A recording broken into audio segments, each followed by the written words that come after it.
going to be talking about work today, about workforce, the future of work, what that looks like for students and teachers and the entire public.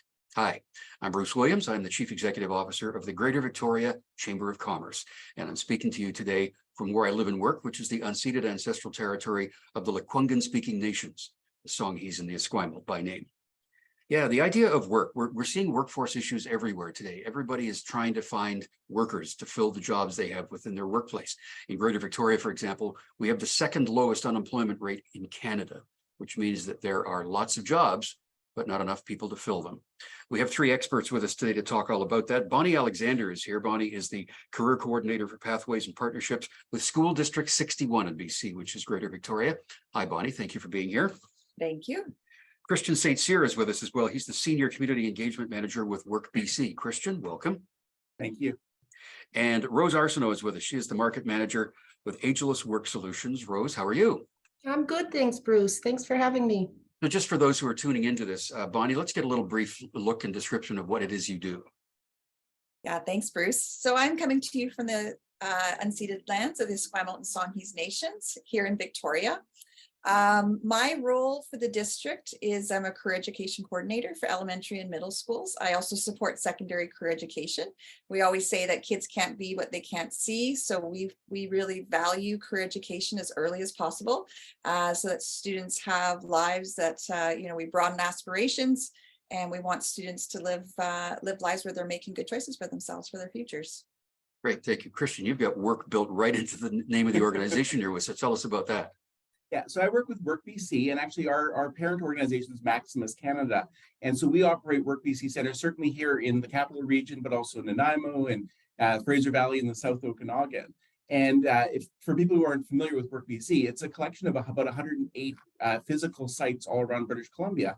And the idea is that there's programs and supports for people to get back to work. That's a big focus of it. As a community engagement manager, I assist with the community engagement team, but I also have a specialty in labor market information, which I've been doing for about 25 years. Great, thank you, Christian. And Rose, let's get a little background on your organization, which is also across the country, right? It is. Agilus Work Solutions is coast to coast. We've been here in Victoria for 25 years. And during that time, we have supplied temporary and permanent staff to the public and private sector. I've placed probably over 3,000 people during my career with them, so have a little bit of knowledge. Yes, you do. Rose also serves on our board of directors with the Greater Victoria Chamber of Commerce too. Bonnie, we do something in partnership with the school district called Guess My Job, which kind of addresses a little bit of what you were talking about. Tell the folks about that. Yeah, so this is a new program that we partnered with the Chamber on. It's kind of a fun game that we bring to elementary schools. Students are prepared with lessons and activities before the big event, but essentially we bring 4 panelists in for students to guess what jobs they do. Panelists come back after students have guessed, they reveal their jobs, they may have their uniform on or their tools of their trade with them. It's always exciting revealing the panelists' jobs. We really make sure there's a good diversity in our panelists, the types of work they do, their background, we really want students to have a few surprises. So we may have a woman in the trades, and then they go to do it. They set up a table. Students get to ask questions one-on-one. What's been fabulous is the Chamber's really connected us with some great panelists and people that have wonderful career stories and journey stories. So it's been a big success. We'll probably have done about 6 events. And yesterday I was at a middle school event, to Guess My Job event. So been a really big success. Yeah, one of my favorites on that was we had a gentleman in who was the concert master with the Greater Victoria Symphony. So he was just on the panel wearing a business suit. He left, came back wearing his tuxedo, playing a violin. And the kids just went wild. It was so cool to see that. Christian, when you talk to your colleagues at other Work BC locations across the province, what differences in opportunity do you see between these regions? Victoria's in a really unique position because it has been and continues to maintain the lowest unemployment rate in the country, or pardon me, in the country, certainly in British Columbia. And so I think there's a huge skills challenge that exists here. It exists really anywhere in British Columbia. But what's unique about Victoria is the combination of tourism, government, a lot of technology. And so being able to find the skilled workforce, I think, is a real challenge for local employers. I think that's what's unique about this area. And Rose, you deal again with people across the country when you speak to your colleagues coast to coast to coast. What sort of variances and differences and similarities, for that matter, do you hear? Very similar to what Christian has said, Victoria is one of the lowest unemployment rates in Canada, but all of our offices are struggling across Canada. And I think the biggest reason for that is demographics. The labor shortage isn't going to go anywhere, and people are retiring and leaving the workforce. So I think we need to make some long-term plans to be able to supply the labor market. Yeah, and again, you are right, as I mentioned too, about the unemployment rate. The lowest unemployment rate in Canada is Quebec City, and Victoria's market is second with that. So that's the current circumstance, but we think and we hope that it's not going to stay like that forever. So something that you suggested, Bonnie, that we talk about was what will things rather look like in the labor market over the next 5 to 10 years? There's going to be pivots, became the big word during the pandemic, and changes. But let's do a little forecasting here. Bonnie, what do you see coming down the road in the next 5 to 10 years? Well, I mean, we're seeing there's quite a few factors. We have the cost of education is impacting how families are encouraging their students to either experiment and try new things or hold pattern and wait till the student knows what they want to do. So that's a big conversation among career educators is how are we going to ensure that students can afford the training they need? But more importantly, we would love to see more mentorship model, more apprenticeship model in the tech sector, other sectors that normally would like to see 3 to 5 years experience. That's been a pretty big barrier to our students entering technology.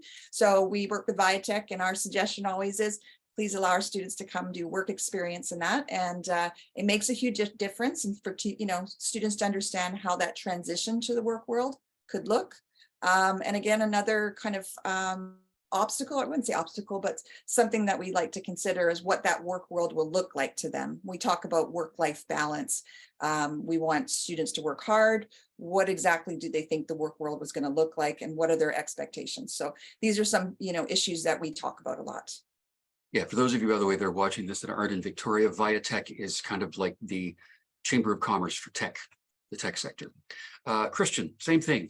A little forecasting, look in the crystal ball 5 to 10 years down the road. Yeah, I think we're going through a transitionary period right now. I remember reading that the lowest birth rates for Canada as a percentage of the population was in 2003 through 2005, which I happen to have 2 kids in those years. And you're doing your part then. I tried.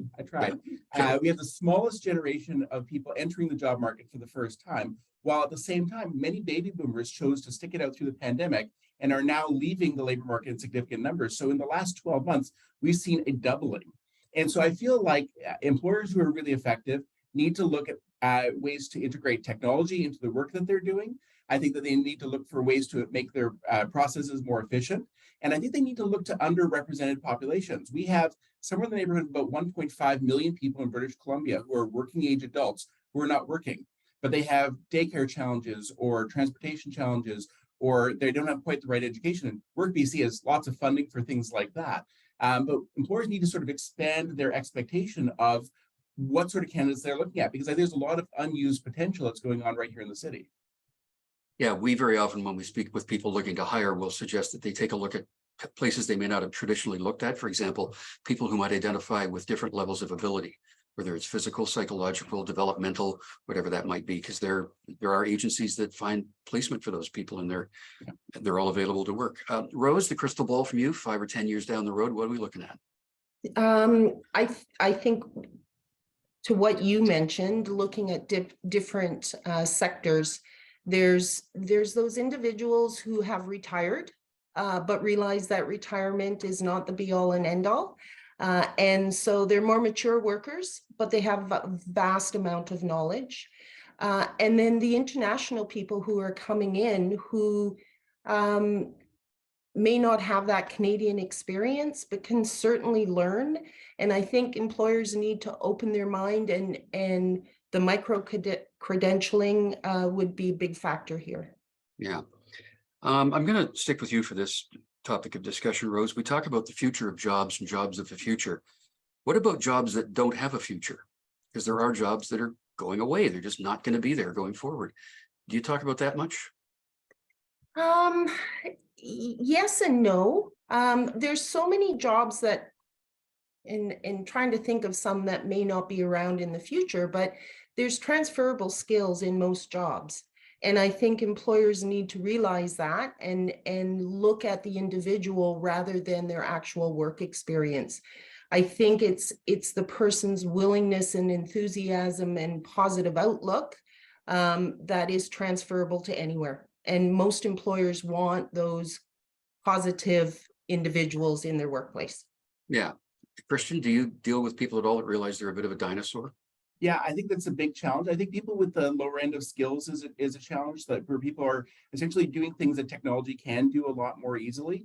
There's a brilliant research piece that anybody who's watching wants to download. It's called the 2022 Labor Market Outlook. It's published by the province of British Columbia, and it makes a 10-year forecast.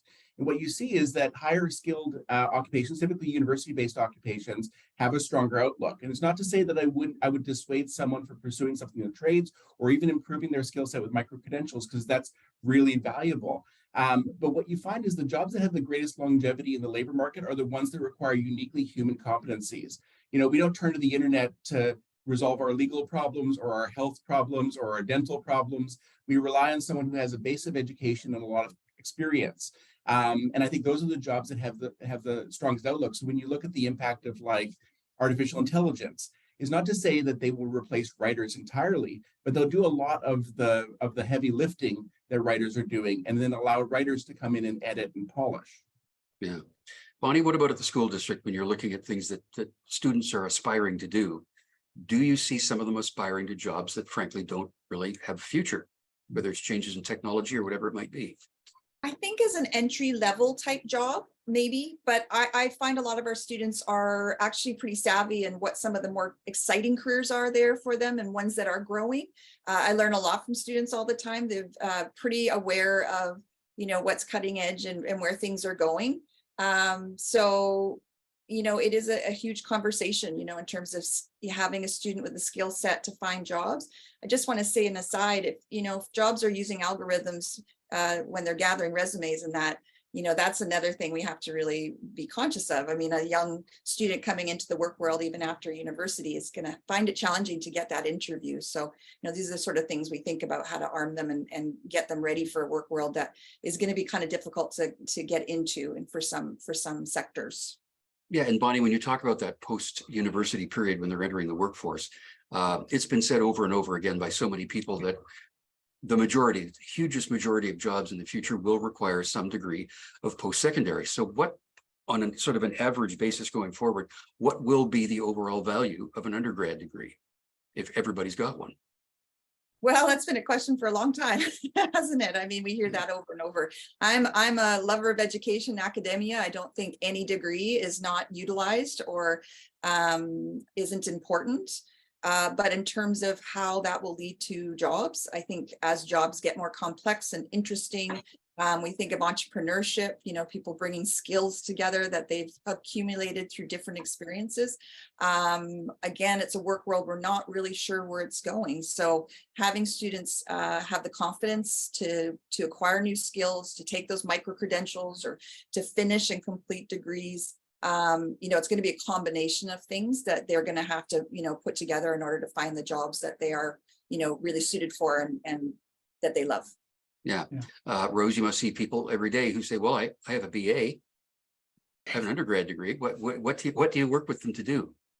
You know, the secondary, post-secondary education is important because it does show an employer the dedication, the ability to complete a task, the ability to work within a team. So any education is important education.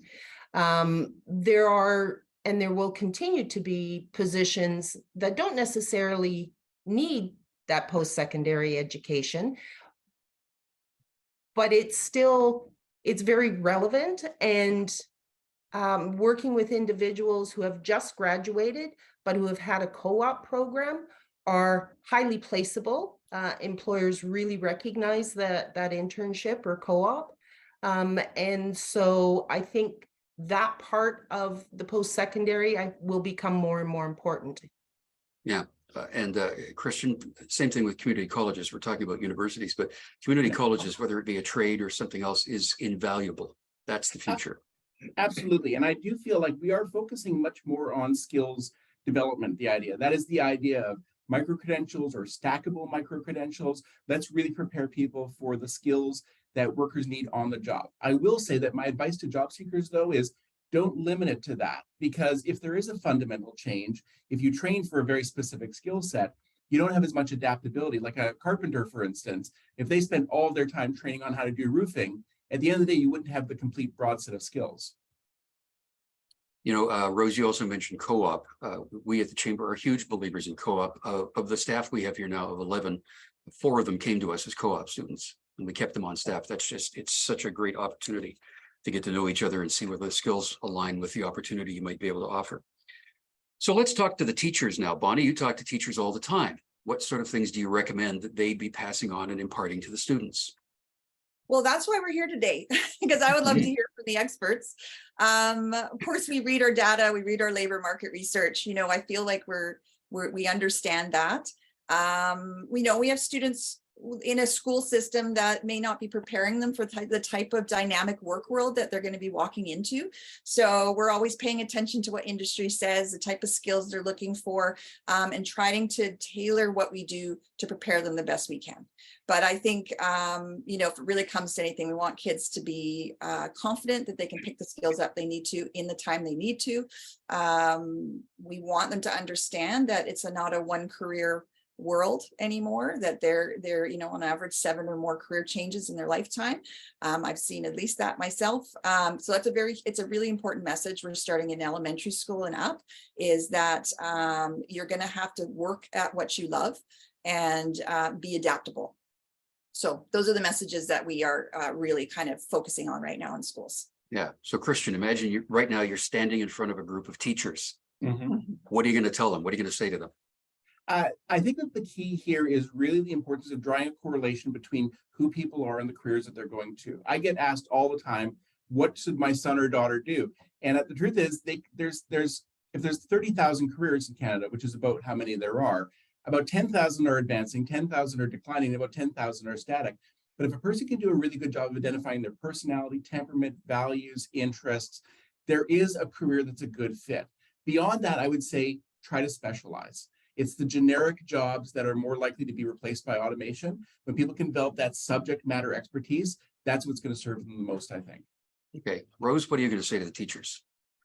I'm going to tell them to train their students to be adaptable, to be getting back to the basics, the reading, the writing, the communication skills, the ability to interact with other individuals.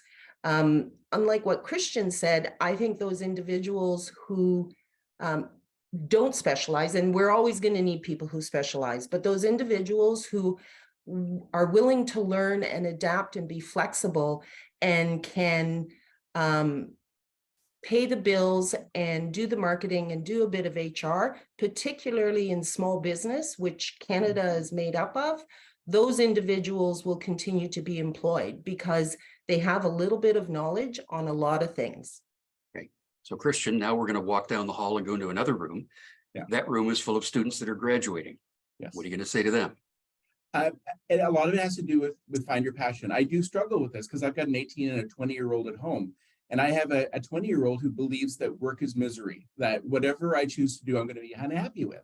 And I really struggle with that notion. I do think it's not that career should be able to fulfill everything you want in life, but if you can identify tasks that you would enjoy doing on a regular basis, it can be incredibly rewarding. And I think that a large portion of people are either satisfied with the work that they do or they're unhappy with it. And actually only a small portion of people love to go to work every day. And I feel like if we can do a better job at connecting with people right off the bat, that's where it's going to make a big difference. And I want to salute the teachers that are doing this, because school has lots of responsibilities in British Columbia. And the teachers that are doing career planning for kids in grades 10 and 12 and all through the school system, they're doing amazing work. And I think we need to have a greater focus on that. Okay, Bonnie, your turn in front of the students. What are you going to say?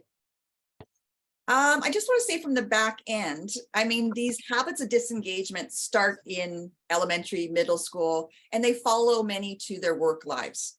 And that is the idea that work is not satisfying, it's just paying bills.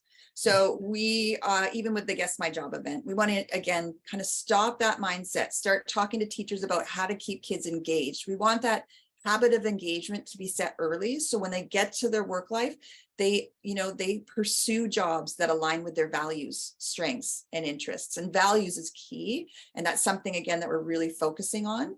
And teachers want students to leave school understanding themselves well enough to be able to pursue a job that they feel really excited about, or they come home and feel really satisfied by. So all of this aligns with what we're saying. I think we all feel the same in terms of preparing students for lives that are really, fulfilling and have purpose. Yeah. Rose, what are you going to say to them? Be open and flexible. I totally agree about finding a position that feeds your passion. I mean, I haven't been in this business because I didn't like what I did. So definitely, but sometimes you need to explore several different positions before you find that passion. And so being open-minded, being flexible, being willing to learn and explore, I think are all key areas. And you may not start off exactly in where you want to be. You may take a couple of steps back or a couple of steps sideways, but eventually you'll end up in a position that is more than just paying bills. Yeah. What about the student who is bound and determined to be a professional video games player in their life, and that's what they want to do, or they're pretty sure they're going to be an NHL defenseman? Bonnie, what kind of a conversation do you have with them? Yeah, I mean, we get a lot of students saying they want to be YouTubers, and I say, well, explain that more to me. Help me understand how that becomes a business, how that becomes something that you can live from. I see that as a positive. I see that students, see the world in their own way at their own age. It's going to differ depending on, again, a 5-year-old dreaming about being an NHL hockey player versus a grade 12 that maybe they've played most of their life, realize they're not at the top of the game. They become more kind of understanding that they may need to look in different directions. But I feel students being creative and coming up with different ideas for careers is really healthy, as long as you're framing it and them understanding that and getting to the root of what about that job they love. So YouTuber, I like the freedom. I want to work from home. You start to notice, let's notice these things about this job that really attract you. Maybe you're really creative. You want to, be your own boss. So I try to focus on those when they come to us with different ideas for jobs, and still stay really positive about, about these ideas that they bring. Yeah.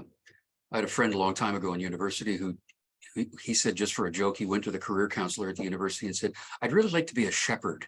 That's kind of my ideal job. So what do you do, Rose, when somebody again has these aspirations to be something that may not be realistic? We ask a lot of questions, as Bonnie mentioned, try and find out what is it about shepherding that you really like? Yeah. Is it working on your own? The fresh air. Yes. So just digging a little bit deeper and trying to make them realize that there's, limited opportunity in the area that they have, but this particular or these types of positions could feed that passion that you're looking for in shepherding. And Christian, what do you do in that circumstance? It's interesting. A couple of years ago, I was speaking to the parent of an athlete, and her daughter had gone through various levels, but had invested really well into her 20s this whole goal, and it wasn't a career path.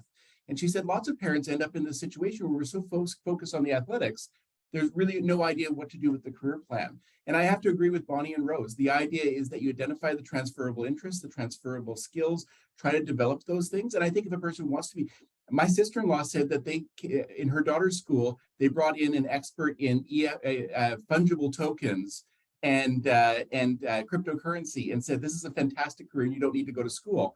And I thought to myself, what on earth were they thinking when they brought this person in? So yeah, people will have expectations that aren't realistic. And rather than saying that's ridiculous, as my dad would have said, to say, let's talk about that. What would be involved? What are the pieces that need to come together for that to happen? And instead of just discouraging them, help them understand the process. Christian, I'm going to stick with you with this question. What about the idea of people whose plan is to succeed in their family business? They want to assume their family business and move that forward. What advice do you give them in order to make sure that they succeed? I think it's a two-sided question. You have the person who wants to succeed in their family business, and then there's the parent who wants their child to succeed Right. in the family business. And I think that those are two different things. I think if a person is really interested, I think it's great when parents create opportunities for their kids when they're very young to be involved in the business, because it helps them understand the business in a more meaningful way. But I agree with Rose. To be self-employed requires a complex set of sometimes complementary and sometimes not skills. And so I think that people should be exposed to all the other aspects of the business. If the catering business, you think about the food, but you don't think about the marketing or the bookkeeping or the administrative pieces. And I think if you can get kids involved in those pieces, or people can take on those pieces for themselves, that makes a big difference. Yeah, Bonnie, large number of students, of course, are a member of a family that own a business. That's something they have to decide. Are they going to do it or are they not going to do it, right? Yes, yes. And having lived it myself, family Me business. too. And yeah, and kind of my son as well, kind of inheriting a bit of that pressure. It's interesting. Some students, it's their life, it's their family's life. So, that transition feels smooth and positive. And for others, there's a bit of stretch that needs to happen, and a little, families kind of understanding that their student may not be what they want to pursue, or don't feel like that's the right fit. But yeah, in schools, we definitely, see those students. I have to say families more now than ever seem to be more flexible in terms of, not necessarily assuming that a child will take their business over. So I feel like it's fairly positive now in terms of students choosing their path. Yeah, well, it's the upcoming generations that have to bring the skills and upgrades to keep that business viable and keep it alive, right? So if somebody's coming to see you, Rose, they're probably seeing you because they don't want to take over the family business. Right. Their passion lies elsewhere. They may not want to be a baker. They may want to. And my family owned a bakery, so yeah. Yeah, they may want to go into IT. So I genuinely feel for those individuals, because they have to have that tough conversation with their parents and say, not for me. And it's, I just met someone recently who had that conversation and ended up in a position that she's absolutely loving. Unfortunately, it meant that the business had to close because there was no other succession plan. So that can be a lot of weight on a young person's shoulders when that happens. But yeah. Yeah, you can work within your family business to know whether you love it and you want to make it better, or that you want to walk away. Right. I walked away in my case. Just to wrap this up, folks, just for fun, let's take a look back at your own lives and along the path of life and the career path you've taken. If you could do anything differently or do it over again, Bonnie, what would it be? I had a very interesting, curvy career journey, different programs that I took and university programs, and that led me to this job in my late 30s. So I feel like as a career educator, I can really be that voice of believing that trying things, whether they work or don't work, that same amount of information can be put together to help find something that you feel really excited to get up in the morning and do. But to do it again, you know what, I think all I would have done differently is not been so judgmental against myself for changing jobs. There was this real feeling of you were failing if you started a program and stopped a program, or you started a job and then you went in a different direction. So I love giving young people the advice that's the grit. That's the, what makes your life interesting. That's how you find out who you are, is by being brave, trying new things, when it isn't a fit, moving to the next thing that you feel is going to satisfy that curiosity and for you to give it a try. So I would have been kinder to myself around that. I now see that as a positive, but I really like to impart that to young people, that exploration is key to finding something really positive and something that you feel really purposeful about. Yeah. Going back to graduating from high school, Christian, to the date we're at now, what would you do differently? I'm so glad you asked Bonnie first, because I was really stuck. What Bonnie said really resonated with me. I think when I graduated from high school, there wasn't this realization that life is changing. Like, this is my life to control, and I have tremendous opportunities ahead of myself. I really try to instill that in my kids. I don't think they really care or get it. And I think that it was that idea. I don't think I realized I was a grown up until a year or two ago. And really just embrace the opportunity that life presents as you make that transition. Yeah. Rose, what about you? I didn't go right from high school into post-secondary. I come from the generation where you needed to pay for your own. So I went into work and then I pursued accounting, believe it or not, which really didn't do anything for me because I ended up here working with people. Having said that, I do love doing budgets. So I don't know if I would have done anything different. I traveled across the country. I worked hard. I played hard. I enjoyed myself. And I'm very proud of the career that I've built with this company and in Victoria. Great. Good advice from everybody. Mine, for what it's worth, I probably would have pursued more hobbies instead of concentrating so much on work and being a borderline workaholic. That sort of enriches your life in general. So great advice from all of you. Thank you very much. Bonnie Alexander is the Career Coordinator for Pathways and Partnerships in School District 61, which is the Greater Victoria School District. Christian Saint Cyr is the Senior Community Engagement Manager for Work BC. And Rose Arsenault is the Market Manager for Agilus Work Solutions and a member of our Greater Victoria Chamber of Commerce Board of Directors. Thank you all. Good luck with pursuing the rest of your career. Thank you all for watching. My name is Bruce Williams. I'm the CEO of the Greater Victoria Chamber of Commerce.